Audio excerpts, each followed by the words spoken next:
Allez, c'est parti pour la matinale. Gestion de fortune, investissement, conseil, profession, CGP, patrimoine 24. Je suis avec Stéphane Lévy. Stéphane, bonjour. Bonjour Frédéric. Stéphane, je le rappelle, vous êtes le stratégiste de Shine Capital. On va faire le point sur les marchés, mais Stéphane, d'abord un petit bilan. Bon, vous faites de la gestion quantitative. Même quand on fait de la gestion quantitative, ça a été compliqué 2022.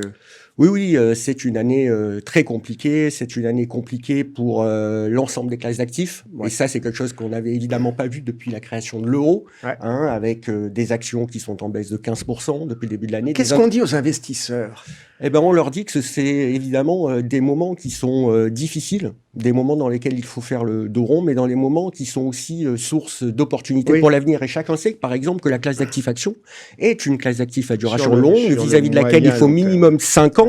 Et si les autorités... Il faut être capable de tenir les positions, en fait. Il faut être capable de tenir les positions, mais il faut surtout trouver des bons points d'entrée. Et quand on rentre après des drawdowns aussi significatifs de la classe d'actifs actions, c'est souvent la promesse de faire des belles performances sur 5 ans, 10 ans forward. Et ça, il faut vraiment le garder à l'esprit. Ne pas se laisser, je dirais, influencer par le court terme, par les angoisses du court terme, et un climat qui est globalement anxiogène. On sait que les meilleures opérations financières se font dans des tels contextes. Ça veut dire qu'il faut faire de la pédagogie, il faut faire de l'accompagnement, il faut expliquer aux investisseurs qu'ils sont rentrés, ils ont fait des paris, des choix qui s'inscrivent dans le long terme et pas uniquement sur quelques trimestres. Oui, il faut, je crois, être présent auprès des investisseurs, particulièrement dans des moments comme cela. C'est pas quand les choses vont bien qu'on a besoin d'être accompagné. C'est vraiment dans des moments, je crois, difficiles qu'il faut faire preuve de beaucoup de présence. Et je crois que l'ensemble des équipes de Shine Capital a particulièrement multiplié ses efforts cette année.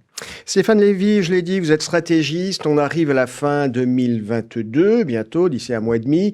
2023, vous voyez quoi dans votre boule de cristal ? Eh ben, je crois que toutes les conditions sont réunies pour qu'on ait une très belle année 2023. Vous n'êtes pas inquiet, vous ?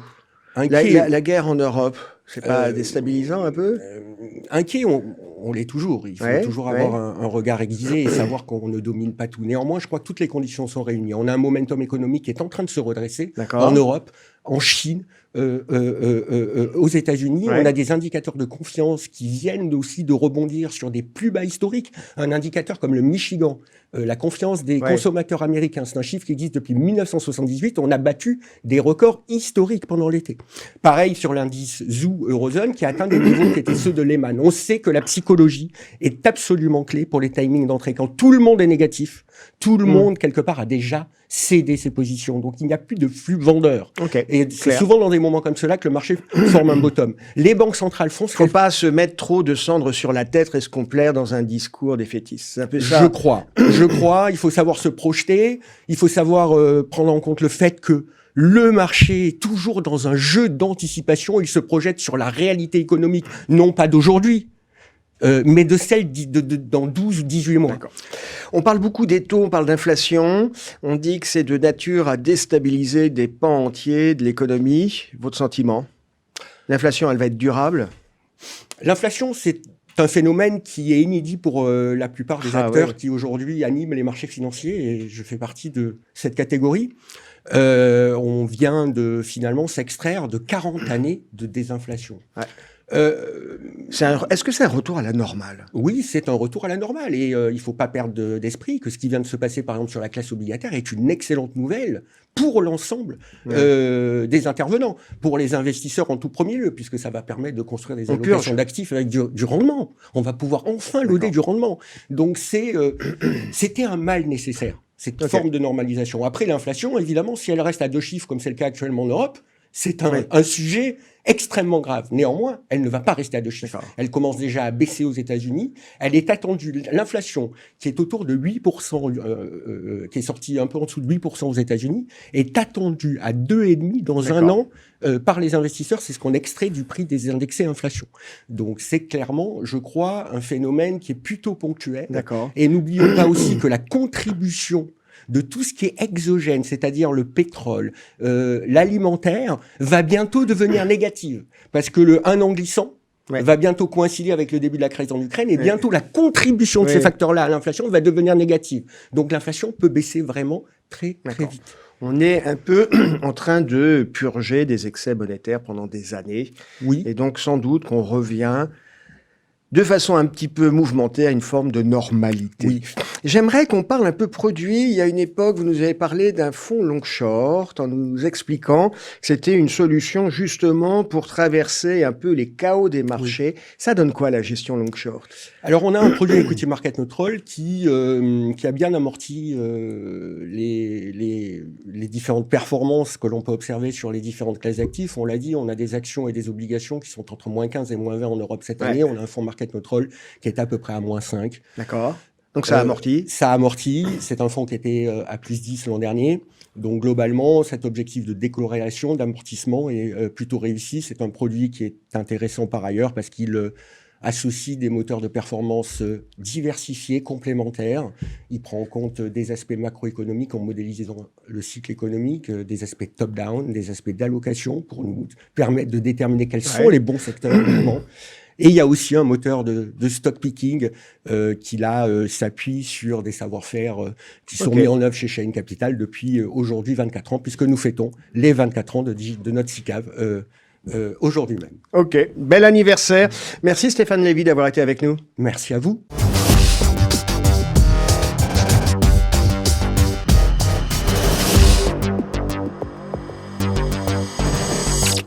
Allez, on continue la matinale. Je suis maintenant avec Serge Haroche. Serge, bonjour. Bonjour. Serge, vous êtes associé fondateur d'Euclide Financement. On va revenir un peu sur l'histoire d'Euclide, mais d'abord, l'actualité, c'est que vous poursuivez, vous renforcez les capacités de financement. Votre slogan, c'est de dire « Nous, on finance toute la SCPI ». C'est ça ?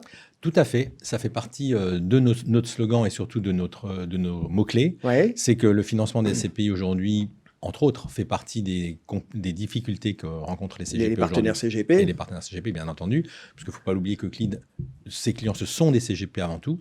Et donc, on a renforcé notre offre pour être en mesure aujourd'hui de pouvoir financer toutes les SCPI du marché, même les nouvelles qui se créent. D'accord. C'est-à-dire que moi, je suis CGP, j'ai 5-6 clients qui vont acheter 7-8 SCPI différents. Est-ce qu'on peut dire que vous êtes, comme disent les Américains, un one-stop shop, que je vais trouver chez vous le financement pour tous les produits du marché, en matière de SCPI? Complètement. Et en plus, on a un accompagnement de bout en bout jusqu'au déblocage des fonds, y compris pour la structuration et le conseil au CGP sur le portefeuille de SCPI.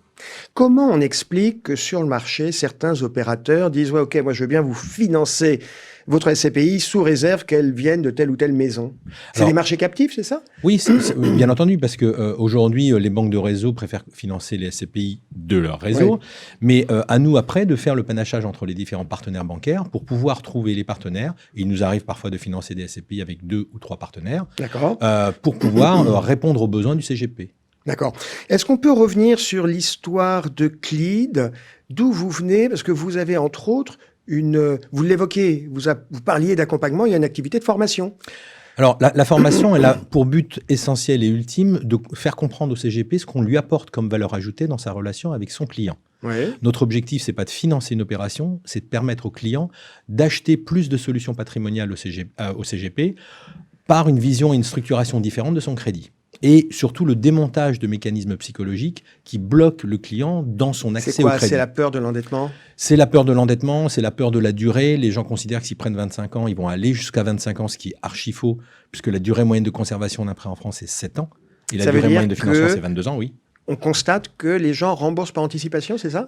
C'est même pas on constate, c'est quand on fait un point extérieur à la situation et à la vie patrimoniale du client, on se rend compte que quasiment jamais il va rembourser son crédit de la façon qui était prévue au départ. D'accord.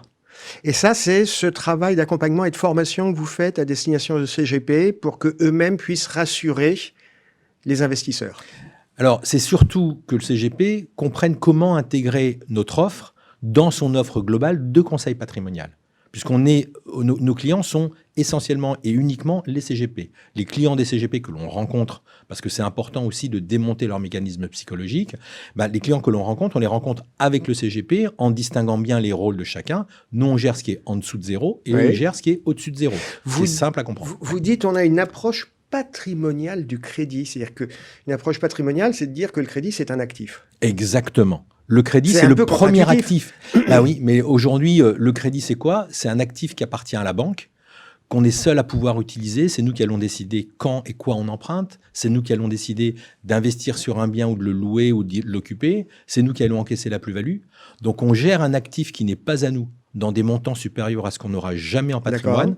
Et la seule question intelligente qu'on se pose, c'est le taux d'intérêt. D'accord. On va revenir sur le taux d'endettement, le taux d'usure. Ouais. Juste une question un petit peu technique pour nos partenaires CGP qui nous écoutent.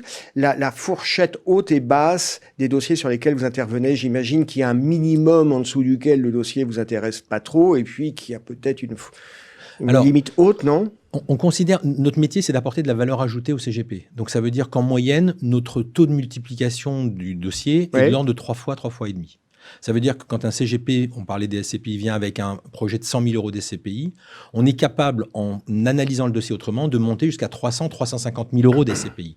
Donc, au départ, on n'a pas de petits dossiers. Il y a juste un échange qu'on a avec le CGP pour bien comprendre le contexte et voir quels sont les points de levier qu'on peut mettre en avant et en œuvre pour accompagner le client, pour qu'il puisse investir plus de SCPI, entre autres, ou de collecte additionnelle chez le CGP. Donc, au départ, il n'y a pas de petits dossiers. Est-ce que il n'y a pas de limite. Il n'y a pas de limite. Et vous dites, voilà, votre rôle, c'est pas uniquement de trouver le financement, c'est aussi de regarder la faisabilité. Vous dites, on vient nous voir avec une attente ou une demande à 100 000 euros, et puis on s'aperçoit, quand on étudie le dossier, éventuellement, on peut aller plus loin. Alors, on peut aller plus loin, non pas en lieu et place du CGP qui a fait son taf, mais dans une analyse différente de l'endettement. Restructurer sa dette, rallonger ses prêts, le faire arbitrer sur un certain nombre des actifs pour pouvoir reprendre la capacité d'emprunt. Voilà, c'est un ensemble qui est lié au contexte et au profil du client. Exactement. Une dernière question que j'aimerais qu'on aborde, c'est, on l'a évoqué, le taux d'endettement. On a beaucoup parlé ces dernières semaines du taux d'usure qui était un peu un verrou pour des opérations. C'est un frein, c'est en train d'évoluer. Quelles sont les attentes que vous avez par rapport aux autorités ? Alors, taux d'usure, taux d'endettement, ce sont deux indicateurs qui donnent un signe négatif sur le marché de l'immobilier. C'est-à-dire que la banque qui demande de l'apport, le paiement des frais de notaire, et les autorités de tutelle et l'État qui ne revoient pas complètement le taux d'usure, c'est significatif d'une baisse du marché de l'immobilier. Donc pour nous, aujourd'hui, on s'attend à une baisse puisque la garantie doit être toujours la même. C'est pour cela que les banques, aujourd'hui, essayent de se couvrir au maximum. Maintenant, le taux d'usure, on peut le contourner. Le taux d'endettement, on peut le contourner. C'est-à-dire par exemple, certains partenaires bancaires considèrent que emprunter par le biais d'une SCI ou d'une SARL de famille rend le prêt professionnel et non plus personnel. Et dans ces conditions, le taux d'usure ne s'applique pas.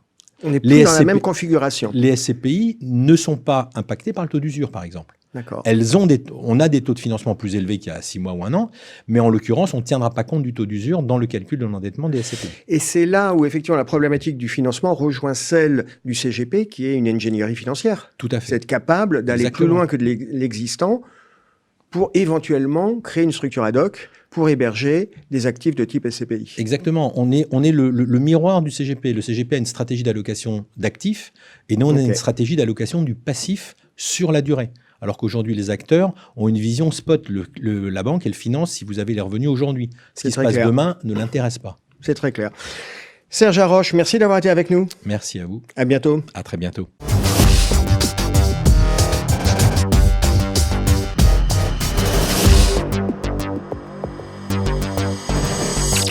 Allez, on continue la matinale. Je suis maintenant avec Paul Lecoublet. Paul, bonjour. Bonjour Frédéric. Paul, vous êtes le directeur de Generali Luxembourg.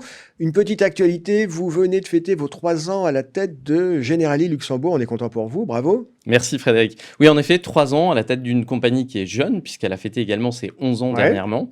3 ans qui nous ont permis d'accomplir pas mal de belles choses. Alors, qu'est-ce qui s'est passé en 3 ans ? C'est quoi vos faits d'armes ? À un pilier structuration, on a renforcé de manière significative les équipes, les fonctions clés, le back-office pour produire une meilleure qualité de service, mais également une transformation en profondeur de la société. On est passé de 3,4 milliards d'encours à fin 2019 à 5,4 aujourd'hui. Ah oui, ça fait une belle progression, 2 milliards, beau bonus. Exactement, et cette progression de chiffre d'affaires, elle s'est accompagnée d'une véritable transformation, puisqu'on est passé d'un taux d'unité de compte dans les encours de 40% à plus de 60% aujourd'hui. Ça, c'est une belle bascule. C'est un peu ce que cherchent à faire tous les distributeurs, de pousser les UC. Comment on fait faut faire de la pédagogie, il faut avoir une bonne offre produit. C'est quoi la clé ? pour réussir à convertir les investisseurs. C'est vrai que Solvabilité 2 nous a, en tant qu'assureur, nous a poussé à optimiser nos bilans, à aller vers plus du C. Donc pour ce faire, Generali, c'est à la fois un assureur, mais c'est également un asset manager. Et à travers une stratégie multi-boutique, on a mis en place une offre adaptée justement sur de nouvelles unités de compte, ce qu'on appelle aujourd'hui les NTA, à travers 2 fonds en particulier qui ont beaucoup de succès aujourd'hui. C'est un fonds qui s'appelle GF Infra, qui investit dans les infrastructures, et un autre dans le private equity, qui s'appelle Lumina Private Equity. Là, on est sur les actifs réels. Quand on a préparé cette interview, vous me disiez, et puis il y a quelque chose dont on est fier, c'est la qualité de service. Et je vous disais, oui, bien sûr, mais enfin, toutes les maisons mettent en avant la digitalisation, la qualité de service. Et vous dites, oui, mais nous, c'est différent. En quoi c'est différent? Alors, peut-être un élément important sur la qualité de service qu'on a mis en place chez Generali Luxembourg, c'est le RPA. RPA, ça veut dire quoi? Alors, RPA, ça veut dire Robotic Process Automation. Ouais. Et en fait, le RPA permet d'automatiser, donc c'est un module finalement logiciel d'intelligence artificielle. Je ne vais pas rentrer dans les détails techniques, mais c'est fait en open source avec du Python. Voilà, ça fait quoi? Concrètement, ça permet de traiter des emails de souscription que l'on reçoit. Donc, comme tout le monde, on a une plateforme digitale qui s'appelle MyWings, mais on reçoit aussi un certain nombre d'emails de souscription de la part de nos partenaires. Si je dois donner un KPI, pour vous donner un ordre d'idée, ce qui est relatif uniquement à la souscription, c'est entre 40 000 et 50 000 emails relatifs à la souscription. Uniquement à la souscription. Oui. Ça n'intègre pas les demandes d'arbitrage, les modifications de clauses bénéficiaires, les choses comme ça. Exactement. Uniquement de la souscription. Pour traiter ces emails, eh bien, il faut utiliser un module qui permet d'identifier l'email, savoir que c'est un email de souscription. 2, qui permet de le classer pour qu'il soit traité par les gestionnaires. 3, qui permet de séparer les pièces jointes, etc. Ça, c'est la première étape. La seconde étape, c'est exploiter cet email. Une fois qu'on a reçu cet email de souscription, on va venir prendre les datas qui sont dedans et on va venir les plugger dans le parcours de souscription digitale. D'accord. Ok. Oui, parce que tous les emails sont pas ce genre. Bon, on reçoit tous parfois des centaines de mails par jour, puis certains, on fait juste un delete, il y en a pour 1 seconde. Il y en a certains qui requièrent une demi-heure, voire une demi-journée. Absolument. Et tout là, à fait. Si on peut préparer le travail, il y a un gain de productivité. Il y a un gain de productivité, donc il y a un gain de qualité de service au bout. Et c'est ça qui est important, puisque la qualité de service, c'est dans l'ADN de Generali Luxembourg. C'est ça qui a permis à la société, à travers ces 11 ans, de gagner des parts de marché. L'année dernière, on a fait 1,5 milliard de collectes, dont principalement en France, avec des banques privées, des family office et des conseillers en gestion de patrimoine, qui nous accompagnent et qui nous font confiance. Paul Lecoublet, on est sur un environnement de marché dont on va dire qu'il est difficilement lisible. C'est quoi vos préconisations? Quand on cherche du rendement, on va où? On fait quoi concrètement? Alors c'est vrai que l'environnement de marché aujourd'hui, il est extrêmement propice à aller découvrir de nouveaux produits, en particulier évidemment les produits structurés. Les produits structurés à capital garanti, à coupon garanti, deviennent réellement très intéressants puisque les taux ont augmenté de manière significative. Pour cela, nous, pour répondre aux demandes de nos partenaires CGP, on a travaillé beaucoup avec une société qui s'appelle Atlantique et on a signé un partenaire avec eux pour un produit qui s'appelle Platon. Et ça fait quoi, Platon? Alors, ce produit Platon, il permet de monitorer un portefeuille de produits structurés à l'échelle d'un partenaire, à l'échelle d'un client. Et monitorer, c'est quoi? C'est suivre la performance, c'est également vérifier le niveau par rapport aux barrières de protection, aux barrières de coupons, et c'est également la possibilité on-demand de produire des reportings pour les partenaires. C'est un outil que vous proposez aux partenaires CGP, c'est ça? Alors, c'est un outil que nous mettons à disposition des partenaires CGP à travers Generali Luxembourg. C'est-à-dire, ils nous font une demande et on leur produit le reporting qu'ils souhaitent sur leur portefeuille, sur leurs clients, qui correspond à toutes les caractéristiques qu'elles recherchent. En gros, l'objectif, c'est de les aider à faire du rebond commercial.